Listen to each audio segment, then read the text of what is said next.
আমরা একটি ইনসাফ ভিত্তিক ন্যায় বিচার প্রতিষ্ঠার লক্ষ্যে একটি সুন্দর সমাজ গড়ার জন্য চেষ্টা করছি। এই চেষ্টায় কি আমরা একমত? আমরা কি এই দেশটা আরো সুন্দর হোক এটা চাই? সকলে চাই। এ পর্যন্ত যারা যে মানুষগুলোকে হত্যা করা হলো সেই হত্যার বিচার চান? আপনাদের এইখানের একটা ছেলে আমার প্রায় সময় মনে পড়ে, আবরার, কোন জায়গা বাড়ি? হ্যাঁ, কুষ্টিয়া। আমার প্রায় সময় তার কথা মনে পড়ে। এটা মেধাবী ছাত্র, ফজরের নামাজ পড়ে, এই কারণে তার নামে ট্যাগ দেওয়া হলো যে তিনি শিবির। শিবির করা কি অন্যায়? শিবির করা কি অন্যায়? কিন্তু জোরে সোরে বলেন অন্যায় না। কিন্তু তাকে রুমের দরজা বন্ধ করে গিরায় গিরায় হাতুড়ি দিয়ে পিটিয়ে পিটিয়ে হত্যা করা হলো। মেনে মুখে দাঁড়িয়ে আছে শিবির করো। তখন সে বলতেছে ভাই আমি মুসলমানই না, আমি হিন্দু। নাম কি? বিশ্বজিৎ। সেই বিশ্বজিৎ বাঁচতে পারে নাই। বিশ্বজিৎকে কুপিয়ে কুপিয়ে হত্যা করা হয়েছে। বিচার পেয়েছেন? বিচার হয়েছে? বিচার তো হয় নাই, বরঞ্চ এই দেশের নিরপরাধ মানুষগুলোই জেলের মধ্যে বেশি বন্দী থেকেছে। বেগম খালেদা জিয়া বন্দী থেকেছেন। তিনি একটি জেলখানার মধ্যে, এত বড় একটা এলাকা, সেই এলাকার মধ্যে একা তাকে বন্দী করে রাখা হয়েছে।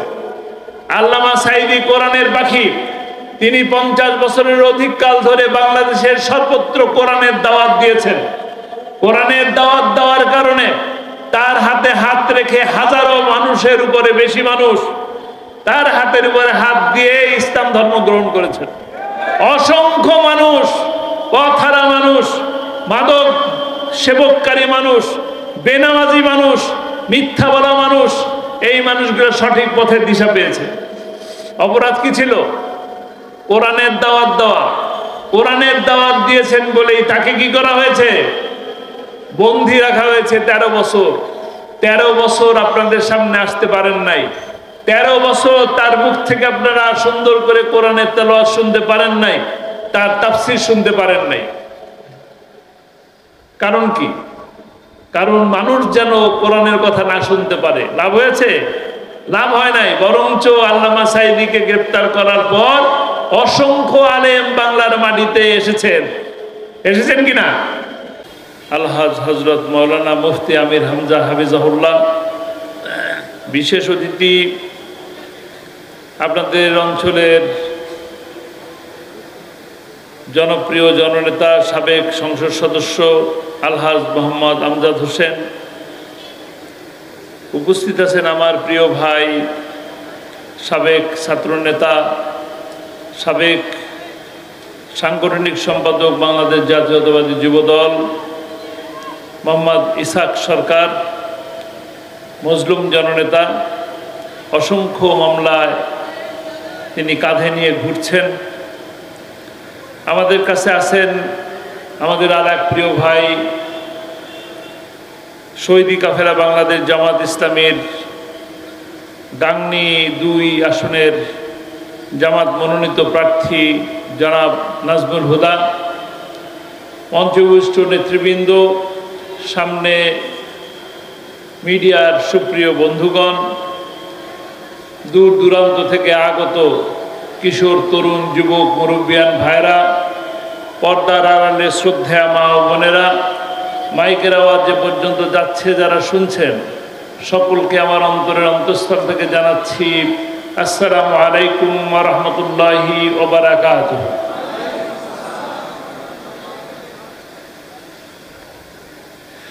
সর্বপ্রথম মহান মুনিবের দরবারে শুকরিয়া আদায় করি যে আল্লাহ রাব্বুল আলামিন এই গরমের মধ্যেও আমরা কষ্ট করে এখানে বসে আছি কোরআনের কিছু কথা শোনার জন্য। কিছু কথা আল্লাহ রাব্বুল আলামিন দয়া করে আমাদেরকে শোনালেন। বিশেষ করে মুফতি আমির হামজা, তার মুখ থেকে আমরা কিছু কথা শুনলাম। আর এক প্রিয় ভাই কবির বিন সামাদ, তিনিও খুব সুন্দর কথা বলে গেলেন। আল্লাহ তাআলা যে শোনার সুযোগ করে দিলেন সেই আল্লাহ রাব্বুল আলামিনের দরবারে বিনয় অবনত মস্তকে শুকরিয়া আদায় করি, বলি আলহামদুলিল্লাহ। রাত অনেক গভীর হয়ে গেছে, আপনাদের গলার স্বরও বেরোচ্ছে না নাকি? ভালো আছেন তো? কতটুকু ভালো আছেন? অল্প, বেশি না নাকি? একটু জোরে সোরে আল্লাহ শুকরিয়া আদায় করি, বলি আলহামদুলিল্লাহ। আরেকটু জোরে শুনি, গলা ছেড়ে বলেন আলহামদুলিল্লাহ। আলহামদুলিল্লাহ। গলা ছেড়ে বললে আমরা একটু স্বাচ্ছন্দ্য বোধ করি কথা বলতে, যে কথার সাথে দর্শকরা কথা শুনছেন, কথার সাথে কথার যদি সাড়া না আসে তাহলে মনে হয় গাছের বাগানের মধ্যে গাছের সাথে কথা বলতেছি। আপনারা তো মানুষ নাকি? মানুষ তো, মুসলমান তো। হিন্দু আছে? যদি থাকে তাদেরকে শুভেচ্ছা। হিন্দু, বৌদ্ধ, খ্রিস্টান যারা আছেন তাদের সকলকে আমার তরফ থেকে শুভেচ্ছা জানাচ্ছি। আমরা আসলে একটি কঠিন সময় পার করে একটি সুন্দর সময় এসেছি। কঠিন মানে ভয়ঙ্কর কঠিন। যার কথা এতক্ষণ শুনলেন, আমাদের জনপ্রিয় বক্তা, গোটা বাংলাদেশের তরুণদের আইডল মাওলানা মুফতি আমির হামজা, তিনি কোনো কারণ ছাড়া কত বছর? 3.5 বছর না? 3 বছর কোনো কারণ ছাড়া 3টি বছর জেলের মধ্যে বন্দী থাকলেন। কি কঠিন অবস্থা চিন্তা করেন। এই যে আমার ভাই ইসাক সরকার, তিনি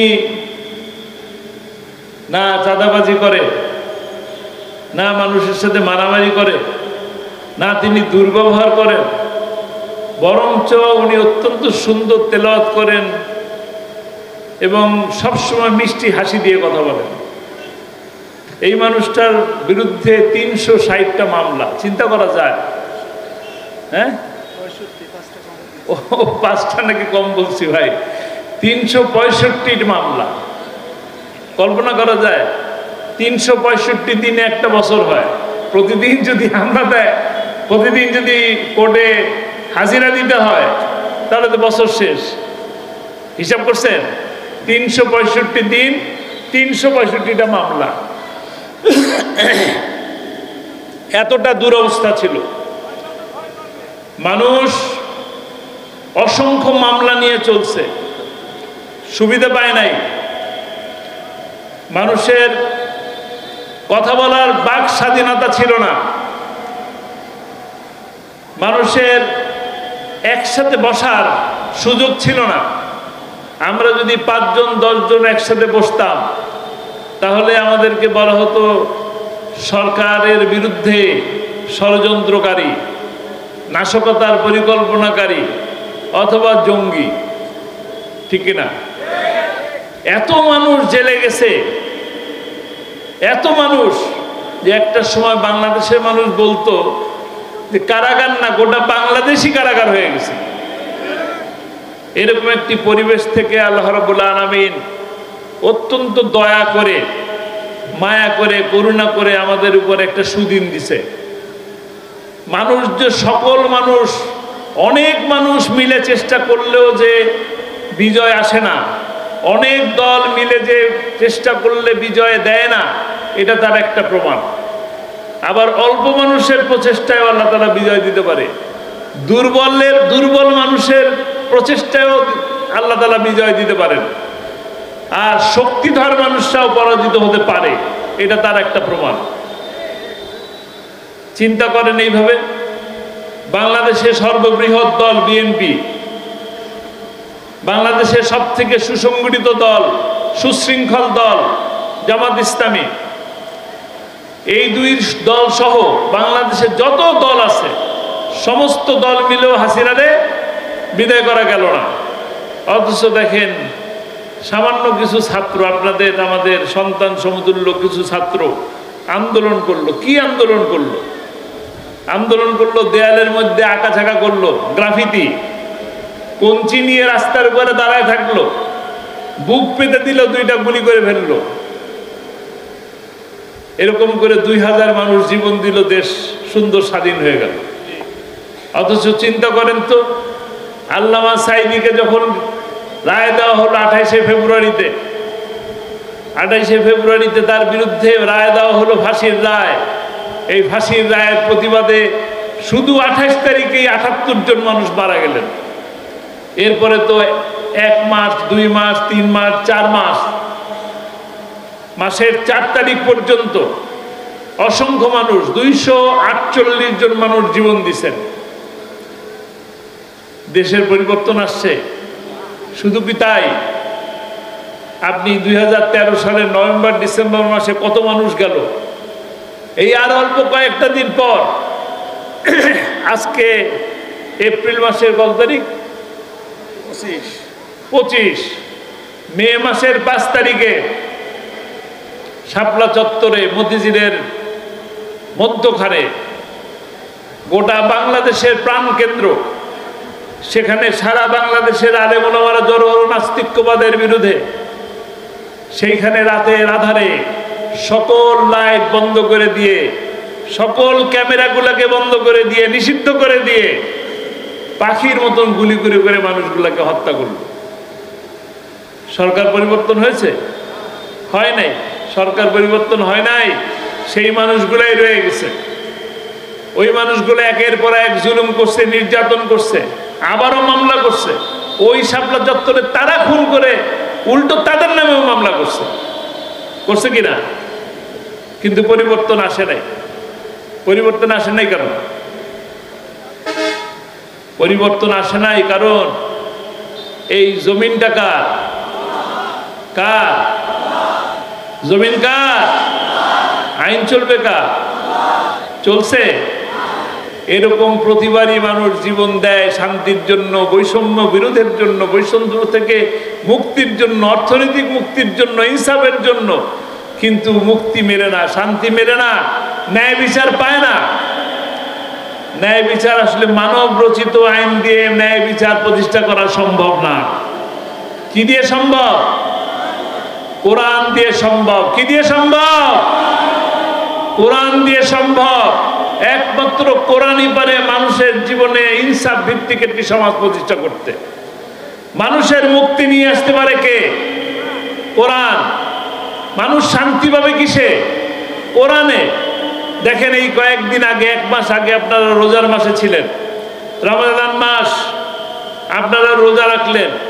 মনের মধ্যে শান্তি ছিল কিনা? শরীরের মধ্যে শান্তি ছিল কিনা? একটু জোরে সোরে বলেন, ছিল কিনা? ছিল। আল্লাহর হুকুম মানলে মনে, শরীরে, সমাজে শান্তি থাকে। হুকুম না মানলে শান্তি থাকে না। এসেছে আলহামদুলিল্লাহ। কোরআনের বাণীকে আপনি বন্ধ করতে পারবেন না। পারবেন? যারা কোরআনের বিপক্ষে থাকে তারা কখনোই মর্যাদা পায় না, সম্মান পায় না।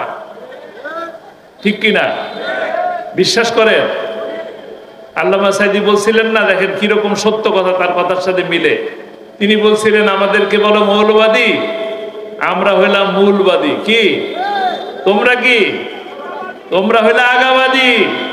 যদি বেশি বাড়াবাড়ি করো 12 কোটি মুসলমান গোড়া ধরে ঝাঁকা দেবে। কোথায় পৌঁছাবা?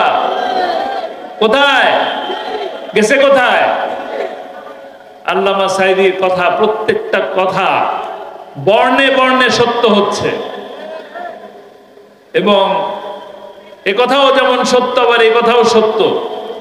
তিনি বলেছিলেন, আমি সেদিন ফেসবুকের মধ্যে দেখলাম, যুবলীগের এক নেতাকে গ্রেপ্তার করতে গেছে পুলিশ, তাকে পাওয়া গেছে খাটের নিচে, তোষকের নিচে, ম্যাট্রিক্সের নিচে, তারপরে খাটের যে পাটাতন থাকে তার নিচে। পুলিশ সেগুলো উঠাইলো, তারপরে তাকে উঠায় বাইর করে নিয়ে আসা হলো। লেখা উঠছে ওখানে যে আল্লামা সাঈদী বলেছিলেন, এমনও দিন আসবে ইন্দুরের গর্ত পাবে না পালাবার জন্য। পালানোর জন্য গর্ত পাওয়া গেছে। কাজেই আল্লামা সাঈদী দোয়া করতেন 2টা। কয়টা দোয়া করতেন? 2টা। একটা হলো তিনি বলতেন শহীদি মৃত্যু চাই। কি তাকে হাসপাতালে নিয়ে যেয়ে তাকে কি করা হয়েছে? 13 বছর বন্দী রেখেই ক্ষান্ত হন নাই, তাকে হাসপাতালে নিয়ে যেয়ে ইনজেকশন পুশ করে তাকে হত্যা করা হয়েছে। আপনাকে এই হত্যার প্রতিশোধ দিতে চান? এই হত্যার প্রতিশোধ দিতে চান? কারা কারা চান?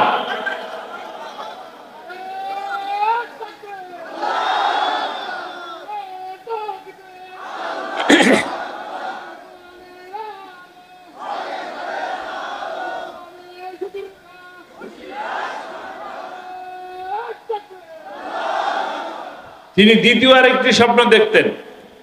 তার দ্বিতীয় স্বপ্ন ছিল কোরআনের রাজ প্রতিষ্ঠা হয়েছে, এই দৃশ্য দেখে যেন আমার মৃত্যু হয়। তিনি তো কোরআনের রাজ প্রতিষ্ঠা হয়েছে এই দৃশ্য দেখতে পারেন নাই, পারছেন? এখন এই কোরআনের রাজ প্রতিষ্ঠা করবেন কে? কারা করবেন? দায়িত্ব কাদের? কারা কারা রাজি আছেন? আলহামদুলিল্লাহ। আগেরটাই বললাম না, হাত উঁচু করছিলেন, এবারেরটা বলি। এই হাত কিন্তু শুধু আমরা এখানে বসা যায় তারাই দেখি নাই, আল্লাহ দেখছেন। দেখছেন কিনা? সাক্ষী কে? আচ্ছা, আল্লাহ সাক্ষী। কাজেই আগামী দিনে কোরআনের রাজ প্রতিষ্ঠা করার জন্য কোরআনের দাওয়াত মানুষের কাছে পৌঁছে দিতে হবে, ইসলামের সৌন্দর্যকে মানুষের কাছে পৌঁছে দিতে হবে। আল্লামা সাইদি বলতেন আগামী দিনের যে সূর্য উঠবে সেই সূর্য হবে ইসলামের সূর্য, বলতেন কিনা? আমরা বলি আগামী দিন যে পার্লামেন্ট হবে সেই পার্লামেন্ট হবে কোরআনের পার্লামেন্ট। হয়ে যাবে বললেই কি হবে? কি করতে হবে? আপনাদের প্রত্যেককে দায়িত্ব গ্রহণ করতে হবে। এক একজন মানুষ 20 জনের কাছে কোরআনের দাওয়াত পৌঁছে দেবেন। রাজি আছেন? কারা কারা রাজি আছেন? ইনশাআল্লাহ আল্লাহ তাআলা কবুল করুন।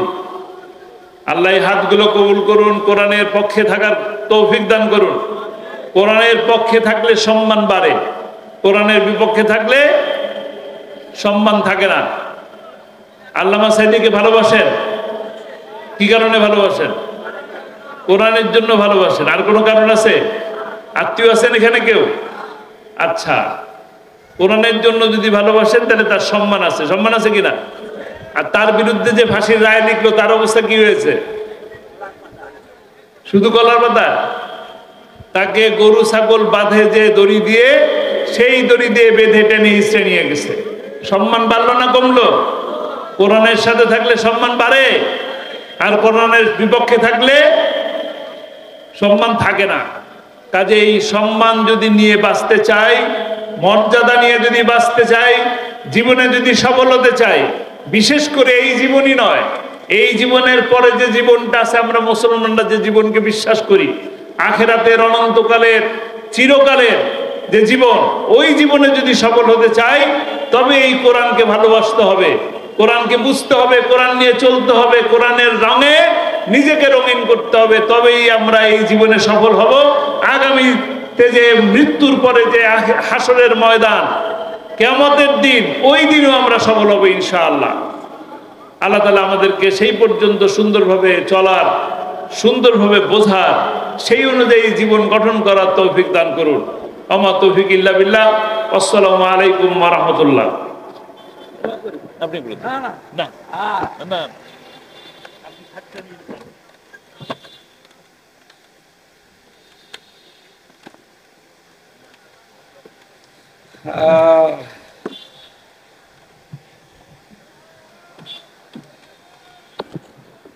اللهم صل على محمد وآله وصحبه وبارك وسلم।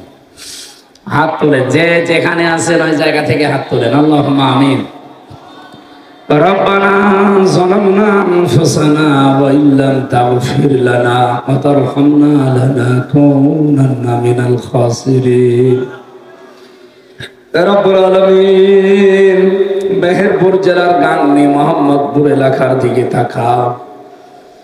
আল্লাহ, কিছু গুনাহগার বান্দা বান্দি আমরা, রাত 12টা বেজে গেছে, কোরআনে কারিমের কিছু গুরুত্বপূর্ণ কথা শুনেছি, এগুলো আমাদের প্র্যাকটিক্যাল লাইফে আমল করার তৌফিক দাও। এ বিশাল 2 দিন ব্যাপী আয়োজনে কোরআনের এই প্রসার এই অনুষ্ঠানে যদি খুশি হয়ে থাকো কোটি কোটি গুণে বাড়িয়ে দাও। কিয়ামতে যিনি আমাদের সুপারিশ করবে ওই নবীর রওজায় পৌঁছিয়ে দাও। যারা আমরা হাত তুলেছি আমাদের যাদের মা বাবা নেই, আল্লাহ আমার ডানে বামে যারা বসে আছে অনেকের মা বাবা দুনিয়ায় নেই। বিশেষ করে আল্লাহ আমার দাদা জান তার স্ত্রীকে হারিয়েছে, মেহেরবানি করে দাদি জানকে মাফ করে দাও। শহীদ আল্লামা দিলওয়ার হোসেন সাইদি রহমতুল্লাহ আলাইহি তার সন্তান হাত তুলেছে। আল্লাহ তার সন্তানের ওসিলায় বাবাকে তুমি কবরে জান্নাতুল ফেরদাউস নসিব করে দাও। বিশেষ অতিথি যারা এখানে এসেছে, বিশেষ করে আমার আমজাদ ভাই, আমার ইসহাক সরকার ভাই সহ সম্মানিত সভাপতি রাশেদ কবির ভাই সহ যত সম্মানিত মানুষেরা এসেছি, তাদের মা বাবা যাদের নেই কবরগুলো জান্নাত বানাও। অনেক মেয়েরা বসে আছে আল্লাহ, মা বোনেরা যারা পর্দার আড়ে এদেরকে খাদিজার মতো আয়েশার মতো জীবন দাও।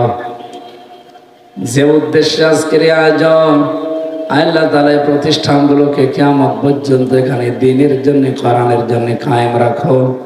দিন প্রসারে প্রসারে কায়েমে এটার ভূমিকা তুমি মেহেরবানি করে কবুল করে নাও। যে বাড়িতে এসে বসেছিলাম ওই বাড়ির উপরে রহমত নাজিল করো। আসমান জমিনের বালা মুসিবত থেকে আমাদেরকে বাঁচাও রব্বুল আলামিন।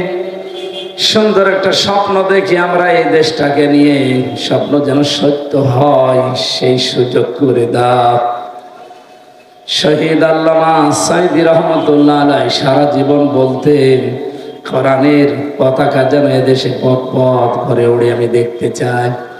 তিনি দেখতে পারেননি, তার ওয়ারিশ যারা আমরা আছি কোরআনের এই পতাকা আমরা বাংলাদেশে পথ পথ করে উড়ছে এটা দেখতে চাই, সেই সুযোগ করে দাও। বাংলার ৫৬,০০০ বর্গ মাইল কোরআনে কারিম দিয়ে চলছে, এটা দেখে মরার সুযোগ দিও আল্লাহ। দায়িত্বে যারা আছে সততা দান করো। যে ষড়যন্ত্রগুলো হচ্ছে বিশেষ করে মুসলমানদেরকে নিয়ে আল্লাহ তুমি হামে ও নাসির হয়ে যাও। ভারতের মুসলমানদেরকে তুমি উগ্রপন্থী এই জঙ্গি সন্ত্রাসী মোদির বাহিনী থেকে তাদেরকে বাঁচাও। ইসরায়েলের এই কালো থাবা থেকে, পৃথিবীর নিকৃষ্ট জাতীয় ইহুদিদের থেকে তুমি ফিলিস্তিনকে বাঁচাও। রব্বুল আলামিন যে আযাব তুমি আজকে নাযিল করেছে তাদের দাবানল দিয়ে ধ্বংস করে দাও। সব পৃথিবীর মানচিত্র থেকে ইসরায়েল নাম তুমি একেবারে মুছে দাও। দুনিয়ায় আমরা ২১০ কোটি মুসলমান এখন আছি, সবাইকে ঐক্যবদ্ধ হওয়ার সুযোগ দাও। এই এলাকায় মাটির নিচে যারা ঘুমিয়ে আছে এদেরকে জীবনের মতো ক্ষমা করো। আগামীতে অনুষ্ঠানটা কোরআনের প্রসারে আরো বড় করে মঞ্জুর করে নাও। কখন কার কাছে আজরাইল চলে আসে জানি না, মরণ আসলেই যেন জীবনের শেষ কথা বলতে পারি লা ইলাহা ইল্লাল্লাহু মুহাম্মাদুর রাসূলুল্লাহ।